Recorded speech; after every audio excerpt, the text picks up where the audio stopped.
Hi there, I'm Paul Marcel. I wanted to do a quick review of the Festool DTS-400 finishing sander, as it's one of the sanders I typically use on almost all of my projects. Now this sander is, the DTS means it's got the delta head. There is also a twin that's called the RTS that uses the rectangular pad. Now while the DTS has half the surface area sanded as the RTS, I find this to be a very useful sander as there's so many corners to get into and the nooks and crannies, and of course you can always, it's sometimes a little bit easier to feather things. I know you're not supposed to do that with a sander, but to feather little joints with the pointed tip here. Now it's an exceptionally light sander. You won't get fatigued using this, and it is a variable speed sander, so you can set yourself going down a little bit lower if you're trying to finesse something and you don't want the aggressive paper to go too fast, too far, and you can just tone that down. Now the box itself, I mean, sustainer, simple one to store it in. There's room for some papers in here. It does actually come with a turbo bag. I've never used it on here, although I have used it on my RS2E sander when I did some work on site once without my vacuum, and actually, at least on the RS2E, the turbo bag definitely worked pretty well, so I expected it would work just as well here. So keep this in here just in case I ever need to take it somewhere.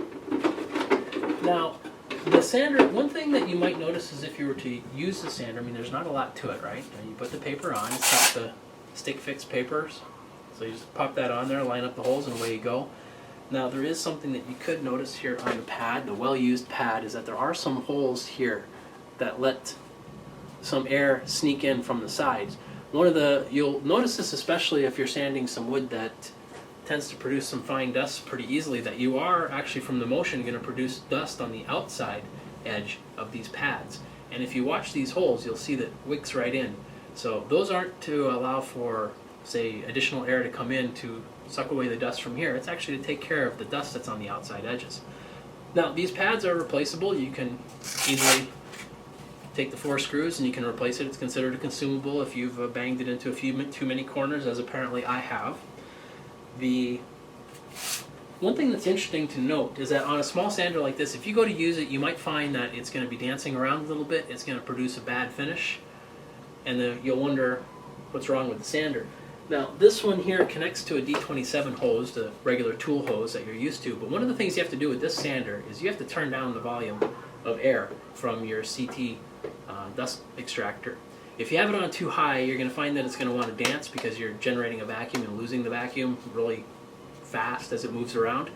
And also you'll find that if sometimes things will get stuck in there and you get these little additional swirl marks. But if you turn down your air, you're going to be doing really well.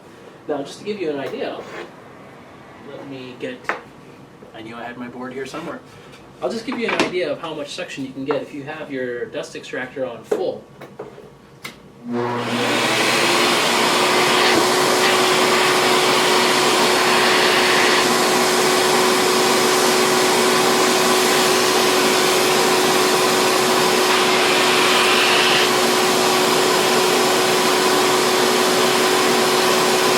Obviously, that's more than you need.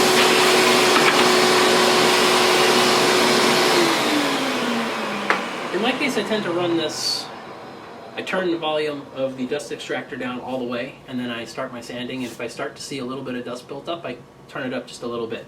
I tend to want to err on the side of not having enough extraction than having too much, since too much always ends up giving me some swirl marks. I don't notice until a little later, and it gets me grumpy.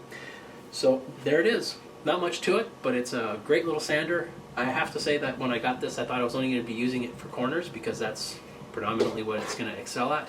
But I find that it's so nice and light that I use it on a lot for rails and stiles, since you're going to get a good balance point taking up most of the pad. So there you have it.